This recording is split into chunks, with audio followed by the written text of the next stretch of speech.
Good afternoon, Manitoba, and Happy New Year. I'm Larry McIntosh, and I'll be your host for the next hour for this very special New Year's Day edition of Food and Friends. Normally, our show airs on Saturday mornings from 8 to 9, but we had the honor of being asked to do a special show today, so thanks for tuning in. And I can't believe it is 2015. You know, when I used to write a lot of checks, I'd always mess that part up and the year changed over, but do mostly things through the internet now. But 2015, here we are. Peak of the Market is on Twitter. Follow us at Peak of the Market for recipes and Food and Friends guest updates. We have over 115,000 Twitter followers, and we'd love to have you follow us too. Again, we're at Peak of the Market, or you can follow me at Larry McIntosh. And maybe today you should do a tweet on your New Year's resolution to eat more veggies, or something like that. Make sure you include at Peak of the Market in your tweet. My guest this morning is Claudette Leclerc, Executive Director of the Manitoba Museum. Good morning, Claude. Good morning. Good afternoon, Claudette. See, I'm so used to being on in the morning. I knew that was going to happen. Good afternoon. Good afternoon, Larry. Happy New Year. Happy New Year, 2015. Holy cow. Isn't that unbelievable? Where has the year gone? I'm still thinking about that, the year 2000, we're all worried about computers crashing. We're like 15 years from that now. I know, but we're still not eating enough vegetables. I know. In my house, we got to get on that. That should be your New Year's resolution. Yeah, definitely. Absolutely. Count us in. Thank you for saying that. So the Manitoba Museum, I think most people have heard of it, and I suggest a lot of people have been at it, but maybe tell us a little bit about the museum. Well, Manitoba Museum has been around for 44 years, opened in 1970, and it is a museum of both human and natural history. That's the old man and nature. You know, when I say we work at the Manitoba Museum, people usually say man and nature is a response. And so we're a museum of human and natural history. We, of course, have a science gallery and a planetarium as well. Because we are the museum that tells the story of Manitoba, people often think of us as the provincial museum, and I often hear us referred to as our provincial museum, and I love that possessive. And indeed, we do tell the story of Manitoba, but we are not, a government department. We are a nonprofit charitable organization.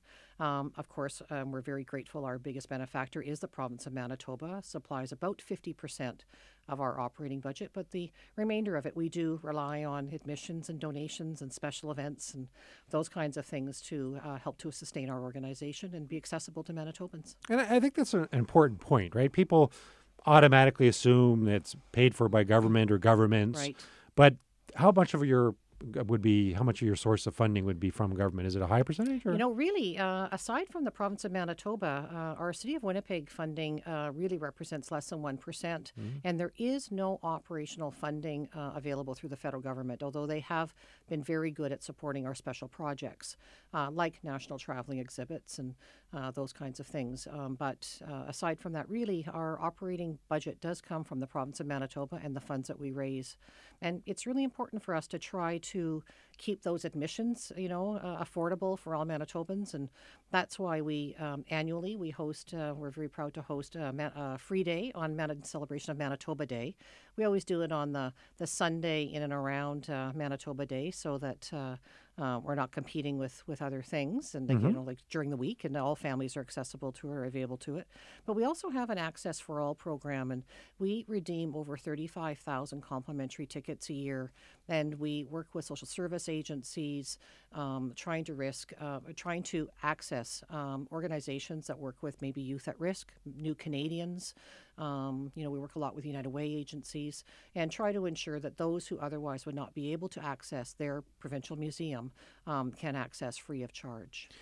And that's great. I mean, you talk about Manitoba government gives some money, but you have to go out and fundraise, and admission pays for part of it, and you want to keep admission affordable. I think that's Manitobans, and I go on about this on every show, it seems like, but Manitobans are generous, right? So they sure are. There's so many great organizations and museums and charities and food bank, whatever.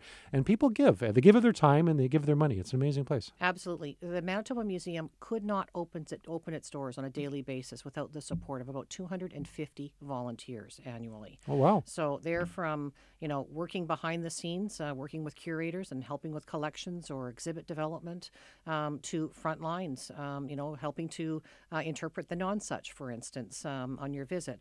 Volunteers really are a part of our Manitoba Museum team that help make the place run every day.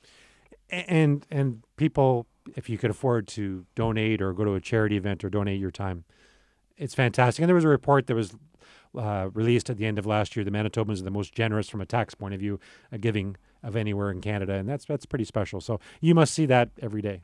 Absolutely. And I mean, we just would not exist without the support of Manitobans, whether it be paying an admission, responding to a donation. Corporations are very generous to the museum through sponsorships. So it's always that nice balance of, yes, we are very grateful for the public support we get from government. We do need to fundraise. We try to keep our tickets affordable. That said, we also feel a real responsibility to ensure that we are accessible and are prepared to make the museum available free of charge for those who otherwise wouldn't be able to access it. So always that delicate balance.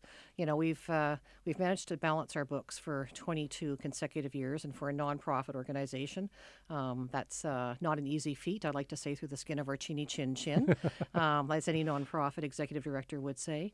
But we're very, very lucky at the Manitoba Museum to have a wealth of community support. And we want to talk about it in the next segment a bit, so I'm not going to ask you the question now, but I'd like to know what's going to be new at the museum. I mean, you think of museums, and this is probably a stereotype, you think it's the same thing all the time. And I know that's not the case in the case of the Manitoba Museum, so we're going to talk about that next segment, so hold on to that thought. But we'll be right back after we take this break for your 680 CJOB weather update with Claudette Leclerc, Executive Director of the Manitoba Museum. We'll be right back.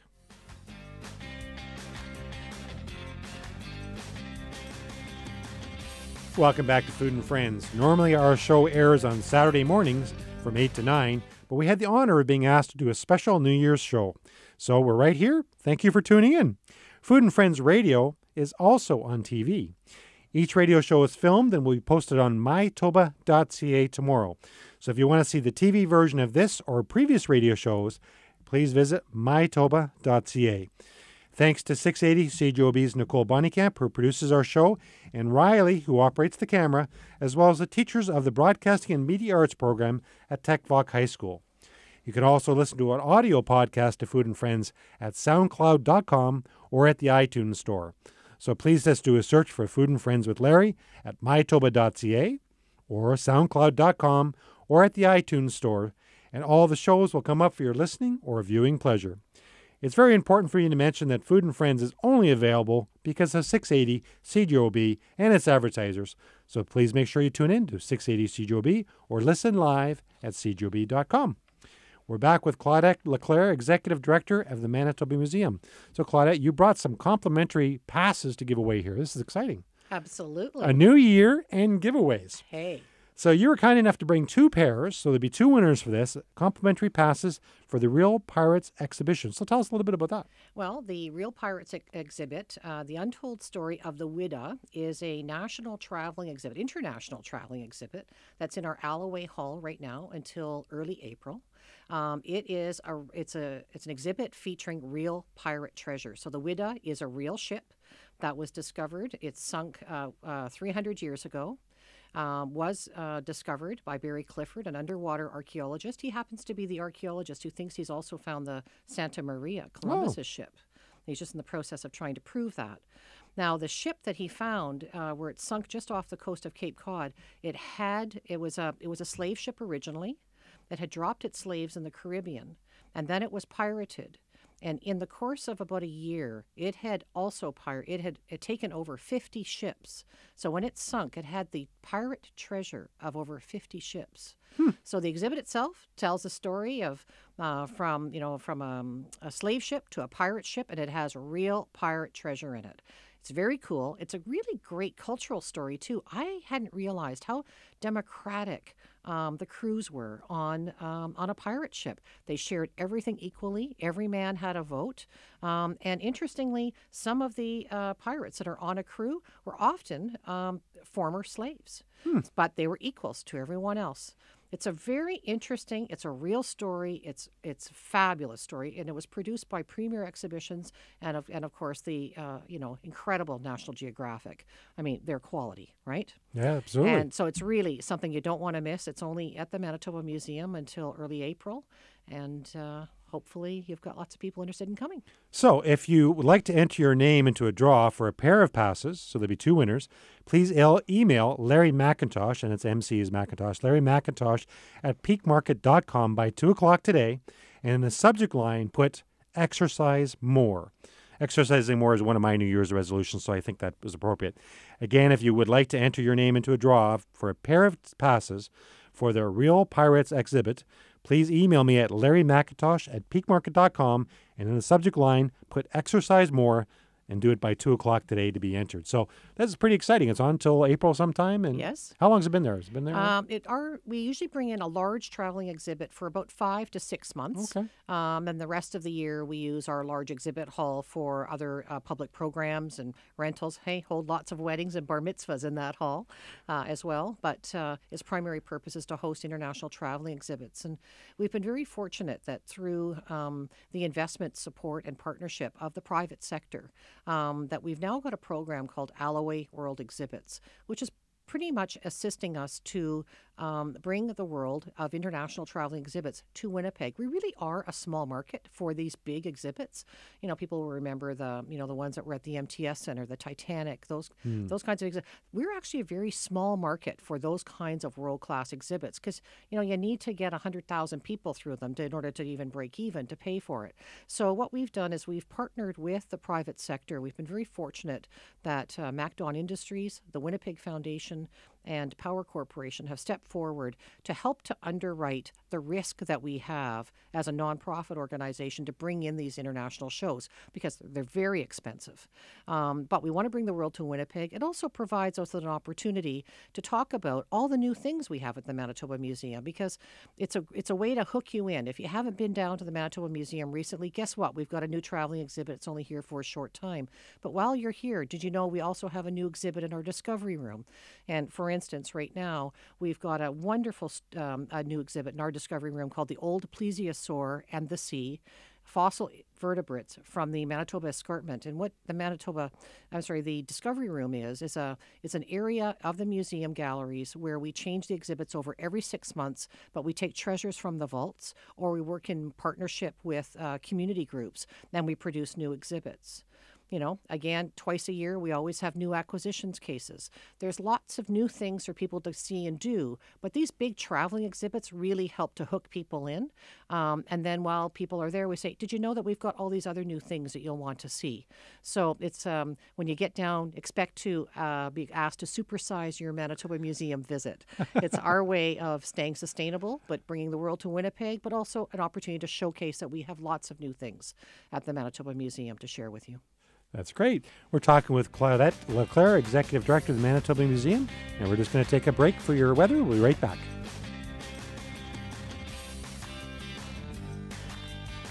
Welcome back to Food and Friends. Normally our show airs on Saturday mornings from 8 to 9, but we had the honor of being asked to do a special New Year's Day show, so thanks for tuning in.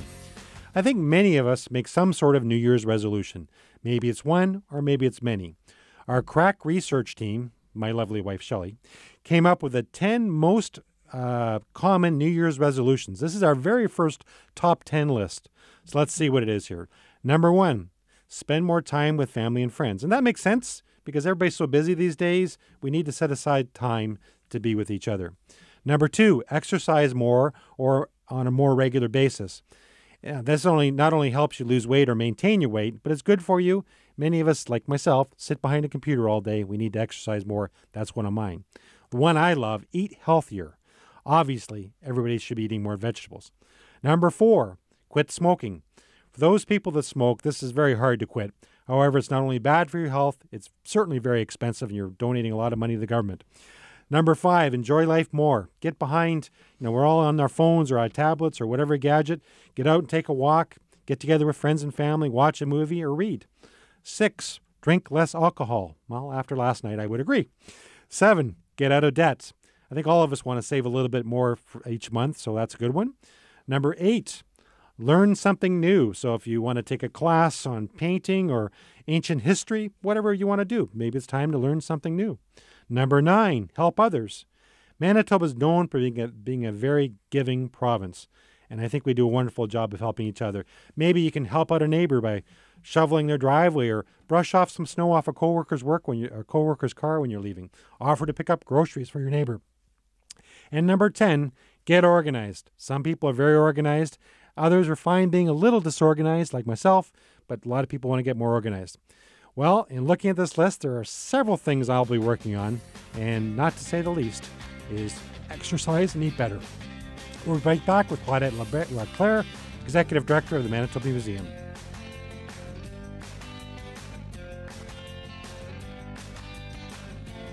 Welcome back to Food and Friends. Normally our show airs on Saturday mornings from 8 to 9, but we had the honor of being asked to do a special New Year's show today.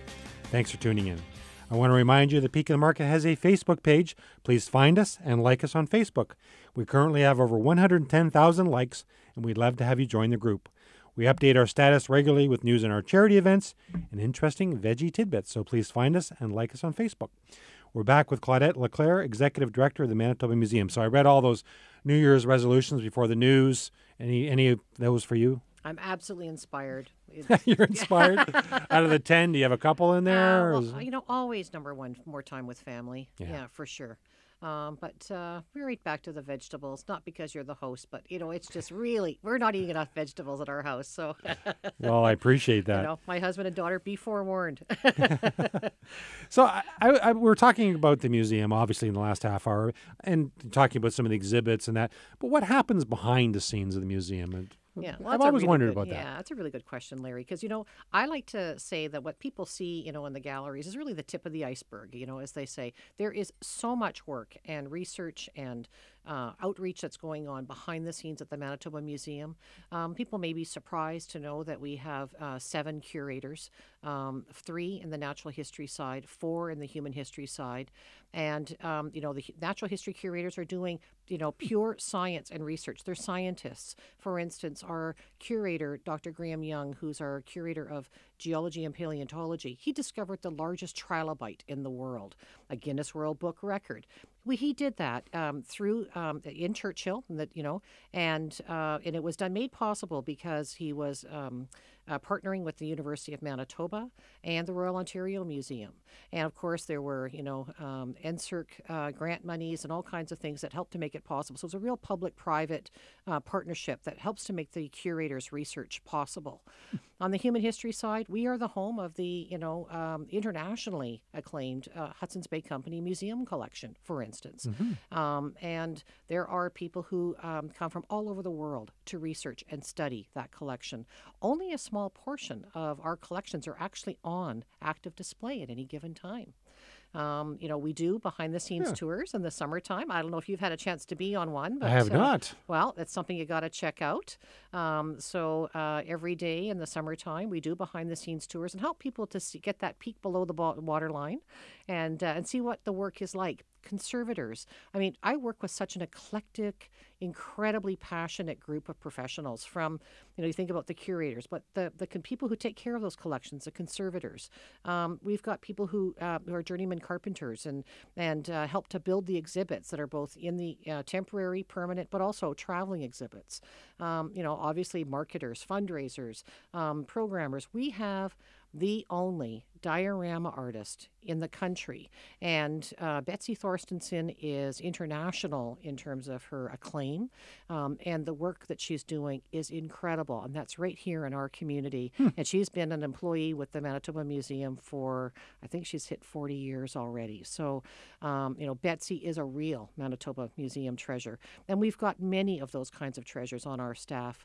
It's a really committed team. And I'd have to say we operate very much as a family. There's nothing, you can't get anything done at the Manitoba Museum without having to work across many departments. And we come together and do the best we can. We believe in service to the community, and that's what we try to do. See, when I asked the question, what happens behind the scenes, I thought it was going to be fundraising, administration, selling tickets. I had absolutely no idea there was that much involved. And it kind of makes sense when you explain it, but I Yeah. didn't realize there's that many people involved Yeah, well, with and that there's- expertise. Yeah, well, and we employ a lot of people who've got education degrees because, we deliver curriculum-based programs to 95,000 students a year. So that's not your kids on a Saturday. That's your kids on a Tuesday with their class. Our attendance is 300,000. So it's 1/3 of our attendance is students on curriculum-based programs. Well, we have educators on staff that work with the Department of Education to ensure that what we're offering complements and sometimes tries to fill the gaps of where teachers are struggling to fit, to fill curriculum. How many times have we all done the solar system with the styrofoam balls, with the kids? Remember that back yeah. at school? Well, you can't beat coming to the Manitoba Planetarium, and we have hands-on workshops that get you away from that kind of approach to science learning to hands-on, really exciting science learning. So, there's a lot of people behind the scenes who are doing a lot of work in terms of building exhibits, building programs, doing research to ensure that what you do see as a member of the public and experience when you come to see us is always fresh, always new, and hopefully always relevant. And what I love doing about this show is what I was trying to say is I had no idea on this and many other topics. I don't have a lot, but you never realize what goes into it. Yeah, museums there. You've heard about the real pirates coming in. I had no idea that there's this kind of, in our community, these kind of people that are doing these things and in so many areas. Well, and most of the work that we do cannot happen without the partnership of communities. So, for instance, last year we opened a $1 million water simulator exhibit in our science gallery. It's on the Lake Winnipeg, and it's about helping to get Manitobans excited about looking at what they can do to help save Lake Winnipeg. It is a lake in trouble, but there's something that we can all do, and it's a really cool new simulator. That was produced because the International Institute for Sustainable Development stepped forward. They do all the research. We don't have the researchers in that area, environmental science, but we certainly do in partnership with the IISD, International Institute.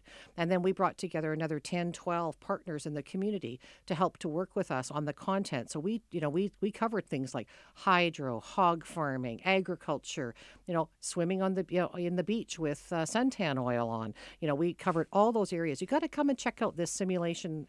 It's up for a number of national awards, and I think it's going to do very well.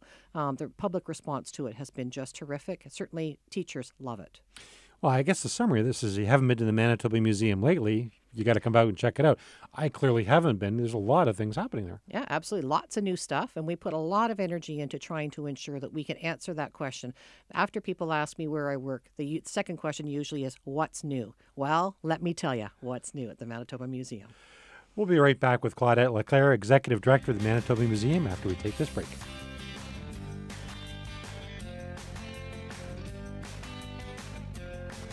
Welcome back to Food and Friends. Normally our show airs on Saturday mornings from 8 to 9, and we hope you'll join us then. But we have the honor today of being asked to do a special New Year's Day show. So thanks for tuning in. No matter what age you are, I think everyone has a favorite Sesame Street character. Peek of the Market's new Sesame Street potato and onion bags feature 9 different Sesame Street characters. So check them out at your local store. We're back with Claudette Leclerc, Executive Director of the Manitoba Museum. So you also brought passes, all access passes, to the museum, the planetarium, and the science gallery that we're going to give away right now. So this is a pass that gets you into all 3 areas, free of charge. And hey, what a great opportunity to maybe bring a date to the Manitoba Museum. Bring a date to the Manitoba Museum. Bring a date. I'm married, and I don't. Well, I could take Shelley on a date, I guess. But you could. Would people do that? Would they say, "Let's go to the museum on a date"? Well, what a good question, because you know what? Last week, someone actually said to me, do you know how I test out new potential mates? This is a woman that was saying to me, she said, I always suggest that we meet at the Manitoba Museum. And she's not looking for deep intellect in the course of that tour. What she's looking for is how their openness, their curiosity, whether they're engaging in dialoguing about what they're seeing and that they're discovering together through the Manitoba galleries. And apparently, it's the trip to the Manitoba Museum that determines for her whether there's a second date. Wow. So, I say people who are, out there looking for their life mate, come on a date to the Manitoba Museum. That is perfect. And if you want to go on a date with free passes, we have two pairs of all access passes again to the museum, the planetarium, and the science gallery. And all you have to do to enter your name into the draw is send an email to Larry McIntosh at peakmarket.com. McIntosh is MC, by 2 o'clock today. And in the subject line, this is important, the subject line put Eat More Veggies, part of our New Year's resolution show.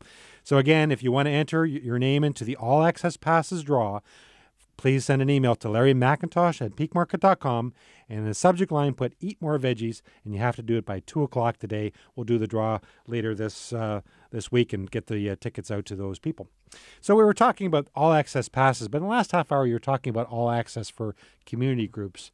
Is that available? How do people get information on that? Well, the program, the umbrella program for our access is called Access for All. Okay. So I would suggest that people go to our website, www.MyToba.ca, and seek out more information. You can always give me a call at the Manitoba Museum. I'm listed on the website as well, and be happy to try to connect you to the access program to ensure that you too have access to your provincial museum. So there's people like myself that can afford to go buy admission and should do it more often, clearly, because there's lots of new things happening. Thank you. But it's great that we can help out people that are less fortunate for whatever reason, that they can come out and enjoy the museum that we all deserve to have. Absolutely. And then, of course, we can charge a mega premium if your name is Justin Bieber or Selena Gomez and you want to have dinner on the Nonsuch ship, because we did that too, but they paid a handsome sum. And, of course, those monies went to helping us to conserve our ship. Well, they paid a handsome sum, and I won't ask you what that was, but the great thing about you is you got lots of publicity out of that. The people were talking about that all over the city. Yeah, and all over the world. We made the London Times, I think the highest read English newspaper in the world. So it was really nice publicity for us. And big kudos to Kenny Boyce over at the City Cultural Office for hooking us up with that opportunity. And there you're talking about someone going on a date, and they did that. They did that, and they had quite a nice date, apparently. I was there. It was a nice date. So you did you get to meet them, or just from a distance? I met them and toured them through the museum. How cool is that? We have lots of visiting VIPs. Museum is the #1 paid tourist attraction in the province of Manitoba, so people don't realize that. I make the distinction of paid because, of course, our #1 tourist attraction is, of course, the Forks. Mm-hmm. But for cultural attractions, it's the Manitoba Museum, and we get visitor VIPs. We had all the premiers from across Canada. Our premier hosted all the premiers across Canada, as did the previous premier. So we are often a site for VIPs, visiting movie stars, those kinds of things. It's a way for them to get oriented and an introduction to the province of Manitoba without having to maybe spend the time to travel all over the whole province, because they may not have that time, but they get a great introduction at the museum. We get a lot of the tourists, for instance, too, that go up to Churchill. So international travelers, a lot from Japan, who's have to fly to Manitoba, to Winnipeg, in order to then travel up to Churchill. Right. And so we host them and we introduce them to the province. We'll show them how to take pictures of the Northern Lights in the planetarium. And we do specialized tours for them. So, we have a really strong relationship with the tourism marketing agencies as well. So, an obvious question to me is, we just had this new museum open up, Canadian Museum for Human Rights. Does that help you? Does that hurt you? Does it make any difference having another museum? Well, we're very excited about the Canadian Museum for Human Rights, and we have been lending our assistance for over 14 years to its development. We opened our books. We showed them where we're getting our groups. We showed them how we develop school programs, how we market them. We have a memorandum of understanding to work together, and we continue to work together. They're now just getting, their feet on the ground. Their education programs are just starting in the new year, so we're looking forward to partnering with them now that they're more formally ready to for that understanding to come to fruition. But we're very excited about it, and I think that it's a great thing for Manitoba. And may we see a huge influx of new tourists who are coming to discover Manitoba, and what a great place we are. I mean, we really are the heart of this country, and what a great place to visit. Friendly Manitoba. Absolutely. And I personally think that we're going to get tons of tourism, and they're going to do not just one thing, they're going to do several things. And I would think that would benefit many organizations such as yourselves. We're counting on it. You're counting on it. Well, and we'll work hard to ensure that it happens as well. And it sounds like lots of exciting things happening. So I'm sure that you're not only going to get Manitobans in there, you're going to get lots of people that are visiting our great province. We'll be right back with Claudette Leclerc, Executive Director of the Manitoba Museum, after we take this break. We'll be right back.